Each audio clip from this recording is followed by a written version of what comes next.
Controlling it isn't a one-off fix. It's a daily practice, a commitment to yourself, your future. Absolutely. And what does that mean in the end? It means you take back control of your destiny. You're not just getting tossed around by fear or doubt anymore. You're in the driver's seat, steering where you want to go. It's the goal. All right, let's transition now to mood. This one feels, well, it acts like the lens through which you see everything, right? It really does. And if you don't actively manage it, that lens can get seriously distorted. We've all seen it. Someone wakes up grumpy, and suddenly every little thing is a huge disaster. That negative snowball effect. But the crucial thing to get here is that your mood isn't like the weather just happening to you. Right. It's not something you're powerless against. Exactly. Our sources really stress that your mood is something you can consciously regulate. You can manage it regardless of what's going on outside. The moment you really grasp that you have agency over your emotional state, everything changes. Now, just to be clear, this isn't about ignoring feelings, is it? Not at all. Acknowledging emotions is vital. If you're angry, sad, frustrated, those feelings are valid. They need to be recognized. Okay. But the key insight is that feeling something doesn't mean you have to be controlled by it.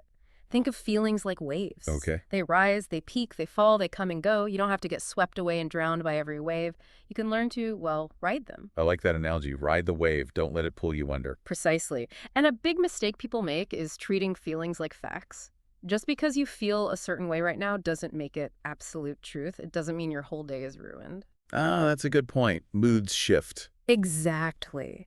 Recognizing that your mood is fluid, that it can be shifted consciously, that's the first step to taking back control. And awareness is key here, too, just like with thoughts. Foundational. So many people just drift through their day on emotional autopilot, totally unaware of how their mood is coloring everything, dictating their reactions. Yeah. But when you get in the habit of checking in, just pausing, asking, hey, how am I actually feeling right now? That gives you the power to deliberately shift your energy. You become the one driving, not just reacting. You can stop that snowball effect you mentioned. Yeah. Like when one little annoyance ruins the whole day. Yes. By cultivating mood control, you can catch it early, you can pause, take a breath, and consciously choose how you want to respond. Let the small thing go. Don't let it define the next 8 hours. You always have that choice. And again, controlling your mood isn't about putting on a fake happy face, right? Yeah. It's not about pretending. Definitely not suppression. It's about developing healthy, constructive ways to manage your emotional landscape, making sure you are in charge of your feelings instead of them running the whole show. So what are some tools for that?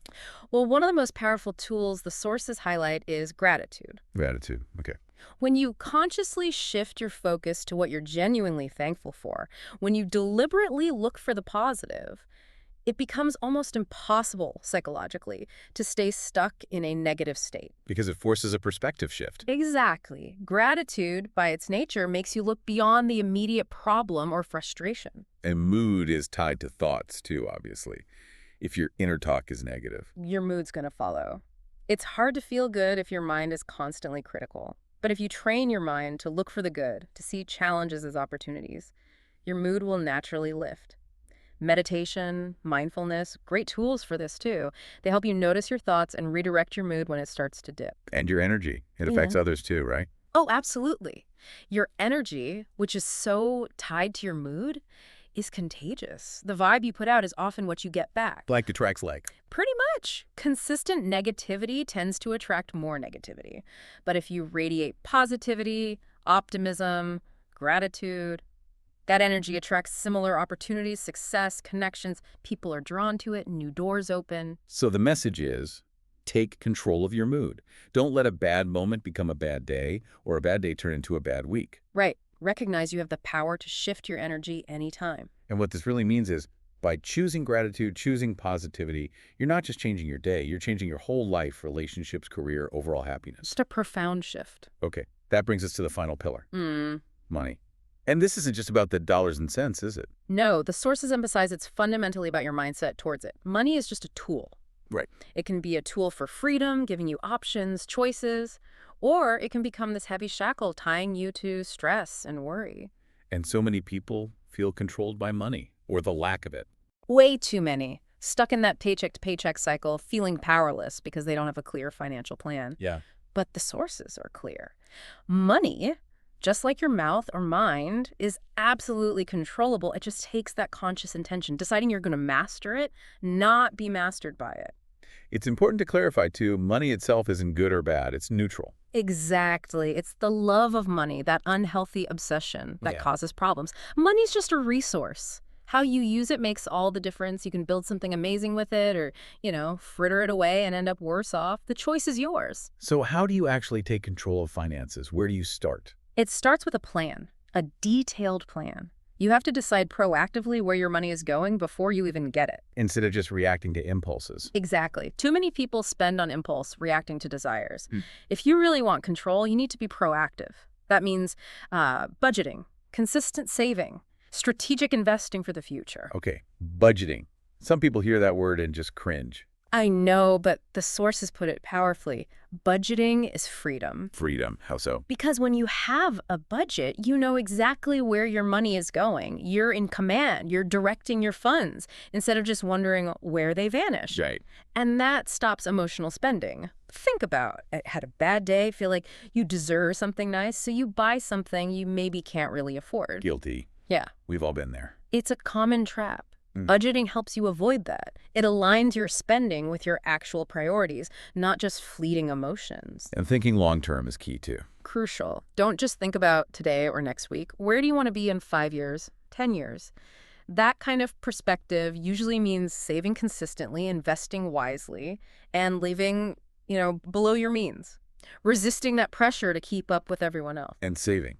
First step is that emergency fund, right? Absolutely non-negotiable. That cushion is for life's curveballs, the unexpected car repair, the medical bill. Without that safety net, one surprise expense can send you into a really tough financial spiral that's hard to get out of. Okay, so emergency fund first. Then what? Then you shift focus to building real, lasting wealth.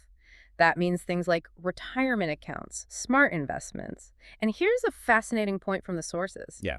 True wealth isn't just about how much you make. It's about how much you keep and grow.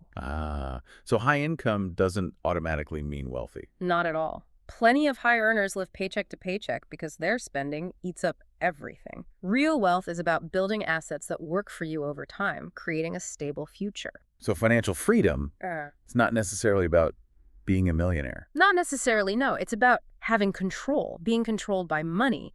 It means living within your means, having a plan, directing your resources purposefully so they help you reach your goals, not hinder you. It gives you options, choices. Exactly. The freedom to design your life on your own terms, that's financial freedom. Okay, so concrete steps. Track your spending first. See where it's actually going.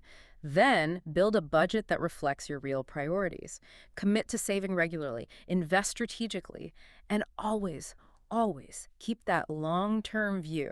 Don't get sidetracked by short-term temptations. And the good news is, Mm-hmm. it's never too late to start this, right? Absolutely. Never too late. Doesn't matter if you're 20 or 50 or older. You can start taking control of your money today. It might take time. It might mean some sacrifices, sure. But the reward, that freedom, is totally worth it. Yeah. What's really clear from the sources is that mastering your money isn't just about getting rich. It's about securing freedom, creating a life with real possibility, real abundance of choice. Okay. So let's bring these 4 pillars back together. Mouth, mind, mood, money. Mm-hmm. The big picture is, well, you definitely can't control every single thing that happens to you. No chance. You absolutely can control your response to those things. Mm. And that is where your real power lies. That's the core message. You are not just a victim of circumstance. You're not just drifting along. You have the power inside you to shape your reality, to create your future, to live a life full of purpose and success. But it starts and continues with taking intentional control. So just to quickly recap the impact. I know. Your mouth. It builds relationships, your career, your self-worth. It literally creates the world you live in, your Yeah. mind. That's the command center. Where actions and habits start, it holds the key to your destiny, The battlefield. your mood. That's your responsibility. Shifting it changes your energy, attracts opportunities, Your lens on the world. and your money. It's a tool Mm. for freedom, for options, not for fear or chasing endlessly. Exactly. A tool for liberation. Now, it's important to say this isn't going to happen overnight, is it? Oh, definitely not. You won't wake up tomorrow mastering all 4. It takes time, consistent effort, real discipline. Yeah. And you don't have to be perfect. That's not the goal.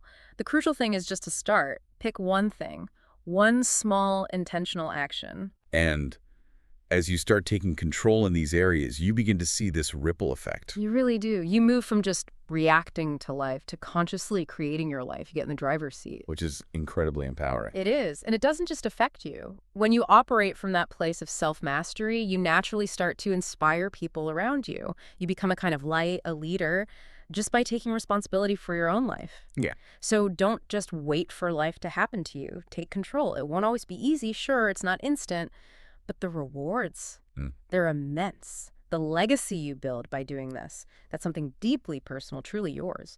No one can ever take that away. You have the power. The control is right there in your hands. So the final thought to leave everyone with is, how are you going to start using it? How will you begin today to shape the life you really want to create?